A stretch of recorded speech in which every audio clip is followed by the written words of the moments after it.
बहुत समय किसी लोकों मध्य गोटे कथा देखा मिले जे मु खुशी रे नहीं माने आउ काहाकू मध्य खुशी रे रहिबाकू देबी नहीं।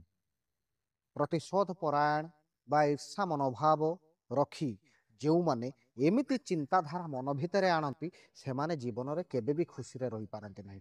छोटिया छोटिया कथारू खुशी खोजिबार आवश्यकता अछि एवं छोटिया छोटिया कथारू खुशी को साउंटिबार आवश्यकता अछि। जदि आपण खुशी रे नाहंती बा आपणको कौनसी प्रकार दुख अछि तेबे आपण अन्य मुहरे थरे खुशी फुटाई देखंतु आपण को निश्चित से खुशी रिटर्न रे मिलिबो। काहेकि ना घंटा कटा जेमिति जेउठू अटकी थाए जेउठू आरंभ होई थाए पुणी जाई सेठी रही थाए ठीक सेमिति समय मध्य गोल चक्र रे आपण पाखु निश्चय फेरिबो। सेथिपई केबे प्रतिशोध परायण किंबा ईर्षान्वित भाव मनरे न रखी समस्तंक पई खुशी बांटी चलंतु।